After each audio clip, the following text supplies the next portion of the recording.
Hello everyone, welcome back to my second channel, welcome back to Jack in the Books. Today is a very exciting video, for me anyway, because I'm going to be unboxing a bunch of new books which have arrived. It is book mail time. However, before we dive into that, I just wanted to let you know that today's video is very kindly brought to you by Squarespace. From websites and online stores to marketing tools and analytics, Squarespace is the platform to find everything all in one place. Squarespace can help you build a beautiful online presence and run your business. It's really straightforward because they've done all of the kind of hard stuff design-wise for you. So look at these templates. I really like the Maca one. It's really interesting to see what they've done with this design. And some other cool features that you can find on Squarespace include the ability to make a members-only area, and the great analytics tools basically let you know what people are engaging with the most so you can make more of that content and less of the stuff that they don't care about. This is something that's been really important in my career too, is like knowing what people actually want to see more of and what you're kind of wasting your time by making. So if that all sounds like something that you are looking for, alongside so many other features as well, check out squarespace.com for a free trial. And then once you're ready to launch your snazzy new website, you can head to squarespace.com/jackinthebooks. That's me! And using the code JACKINTHEBOOKS will save you 10% off your first purchase of a website or domain. So cool! I'm excited to build a website, I hope you are too, and the link is down below. Thank you so much, Squarespace. And now, on to some books. I've basically taken all of the stuff out of the boxes that they arrived in because, listen, I can't be trusted. I knew that I would just accidentally leak my own address. So we're not going to do that, not today, no thank you. Instead, I am just going to pull these up, and this is the first book. This is Man Down by James Goodhand. Will Parks needs to man up. A man stands, a man fights, a man bleeds. These are the first lessons you learn in a town where words are weak and fists do the talking. Will's more at home in the classroom than the gym, and the most important woman in his life is his gran. That's sweet, isn't it? So, how can a boy who's always backed away from a fight become the hero who saves the day? Because a disaster is coming, one that Will can prevent. But only if he learns the most important lesson of all. Sometimes to step up, you have to man down. Okay, I like this title, I think that's very clever. Firstly, because we have the idea of disaster, like having a man down, that's not a good thing. But also that this flips the idea of manning up on its head, manning down, in fact. So I'm very intrigued by this. On the front it says, playing the hero doesn't make you a man. So I think this is going to be quite an interesting study, I guess, on the concept of masculinity and how that can be subverted and that can still be empowering. So there we go, that is Man Down. Basically, the idea behind this video is that hopefully you might be able to find a book that you would like to read as well, based on my first impressions. The next one is this. This is very intriguing to me and beautifully wrapped. I'm not gonna lie to you, this has been killing me because I've had this for like 2 weeks now, and I was waiting until I had enough book mail to justify doing a video, but I've wanted to unwrap this so badly. I very nearly did, but I have withheld and contained the urge. And I want to read you the letter that came with it. So it's from Canongate Books and from an author called Catherine Prisifka. Dear Jack, my name is Catherine, I'm 26 years old, I'm from Dublin, and I thought you would enjoy my first novel, None of This is Serious. I was holding it up as if you could see the cover. You can't yet, but I want to so badly. Okay, finish the letter and then I can. My book is about global insecurity, doom scrolling, and whether there's a difference between real and online life anymore, and whether it matters if there isn't. Okay, that is so interesting because I loved No One Is Talking About This by Patricia Lockwood, which has a similar kind of theme. My protagonist Sophie consumes the internet like she consumes air.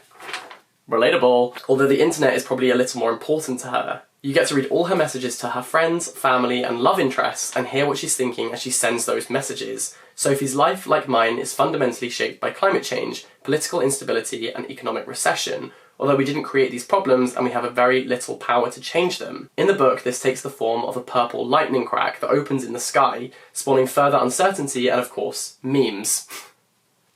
Okay, fair enough. Fundamentally, this is the story of a girl who's lost, grappling with personal anxiety, trying to work out which of her friendships are important, all while the world may be ending. I hope it will appeal to anyone who's felt at some point or other over the last year or two that none of this is real, none of this is love, none of this is good, none of this is deep, none of this is serious. Oh, that's the title of the book. I like it. Yeah, I see what you did there, Catherine. I see what you did there. And honestly, you have got me in the palm of your hand. Okay, so this publishes on the 7th of April 2022. An exclusive. That's very cool. And as you probably know, the first few weeks of a debut novel's life are critical to its success. The more readers I can encourage to engage around publication, the more likely bookshops online and on the high street are to take notice and order copies. If you could share the book on any of your platforms, I would really appreciate your support. Many thanks, Catherine. Well, listen, the description has me hooked, so let's open her up. I'm really praying this has a good cover. Like, I want this book to have a good cover so bad, because I know that that will help its sales, and it seems like a really good concept, so I like it. Oh, this is really cool. Look at that, none of this is serious. Oh, I really like that. I'm really liking this colour palette. I mean, at the moment that's all we have to go on, but I really want to read this, actually, and I think I'm going to make it a priority, because reading something by a debut author, especially just before it comes out, is really exciting. Speaking of which, actually, I've been working my way through this book, which I showed in my last book mail video, The Love Songs of W.E.B. Du Bois. I am, how many pages in? 375 out of around 780. I feel like I've been reading this forever, and I am really enjoying it, but it's a slow read. I'm taking my time with it here, and not necessarily intentionally, but it is good, and it's a debut work of fiction. Imagine releasing that as your debut. That's intense. It was also chosen for Oprah's book club. Basically, it is this mosaic of a family's history, and you sort of build it up piece by piece, and that takes place all through kind of colonial rule, slavery, the Civil War, all the way up to the present day. So I'm enjoying reading it, but it is a slow burner, for sure. But you know what, I'm gonna get there. This is conquering my big book fear. I just wanted to give you an update from the last book video. Oh, okay, this is very exciting. So you may have heard of this book right here, We Were Liars. This came out... Oh my god, I've just dropped everything from the box onto the floor. I can't believe I've just done that. For God's sake. Great. Okay, just remember how it looked before, okay? This is literally why I can't have nice things. Man. I read this book for my reading the most popular books on Book Talk video, and it's had mixed reviews, mostly because of the writing style, but I actually really enjoyed it. I thought it was great. And this box, which looks a little less pretty now, contains the next book. So it's called Family of Liars, and my copy says, "Can you keep a secret?" on the cover. Actually, no. I'm terrible at keeping secrets, so, We'll try my best. We Were Liars destroyed you, but that was only the beginning. This is the prequel to the global bestseller. That is so exciting. What I'm noticing from the box is that they've sent me a pack of tissues, so feeling like this is going to be a tearjerker, and you know what? I'm here for it. Rip my heart in half. I beg you. Right, we also have some postcards. Soundtrack to the Summer.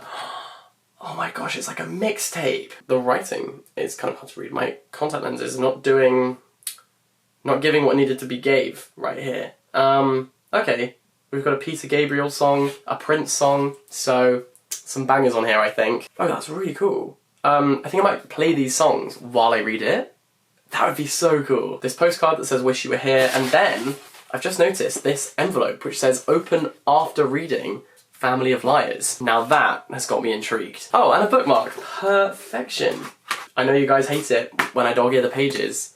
Not today, not this time. So thank you, E. Lockhart. I'm very excited to read that. Speaking of books by authors that I already enjoyed, this next book is Elektra by Jennifer Saint. I just recently finished Ariadne by the same author, which I really enjoyed reading. I was reading it on my Bring Your Own Books live streams on Instagram, so you guys sort of followed my progress on reading that book. And this is the next one. They're both Greek mythological retellings which recenter female mythological characters as the focus point of the novel, so we get to see from their perspective when often they have kind of been silenced or cast aside. In a world ruled by gods and heroes, the voices of strong women have been silenced until now. This is an ancient story of love and sisterhood reimagined from the best-selling author of Ariadne. The house of Atreus is cursed, a bloodline tainted by a generational cycle of violence and vengeance. You know, I listen to a lot of Greek mythological podcasts, and I've always thought that the House of Atreus would make a brilliant novel or film, so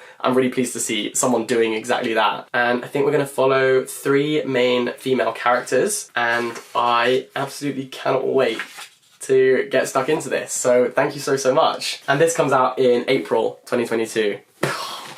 I'm loving these exclusives. That's cool. The next book I have is this one. This is Parable of the Sower, and this is fun. I think that the concepts and the plot of the book might not be fun, but the way I'm reading it is, because I'm reading this alongside my friend Lena Norms, who runs one of my favourite booktube channels. I think she is absolutely brilliant, and she has a series on her channel this year called No Books on a Dead Planet, and it's basically all about reading books that tackle climate anxiety, climate change, that kind of thing. I think she's mostly reading non-fiction, but we decided we would read a fiction book about climate change. So we're going to be doing a big deep dive into this book and a huge conversation about it over on her channel. I'll leave a link down below if you want to go and subscribe early. You're missing out if you're not already subscribed because her videos are fantastic. And this is Parable of the Sower, described by John Green as brilliant, endlessly rich. And he says that it pairs well with 1984 or The Handmaid's Tale, which are two of my favourite books of all time. So I think this could end up being a new favourite, we'll see. Just to read you a bit of the blurb. So, America is a place of chaos, where violence rules and only the rich and powerful are safe. Lauren Olamina, a young woman with the extraordinary power to feel the pain of others as her own, records everything she sees of this broken world in her journal. Then, one terrible night, everything alters beyond recognition, and Lauren must make her voice heard for the sake of those she loves. Soon her vision becomes a reality, and her dreams of a better way to live gain the power to change humanity forever. All that you touch, you change. All that you change, changes you. Interesting. Okay, well, I'm going to definitely be reading that because we're doing a whole conversation and video on it. So, there we go, Parable of the Sower. If you want to get ahead of the game and read that as well, ready for our discussion, here's your little heads up. And then the next couple of books are books that I ordered for myself, and these are books for an upcoming video that I'm doing on books that the Euphoria cast have recommended. Now, originally I was thinking, can I make a video out of books that are seen in the show Euphoria? But there aren't any.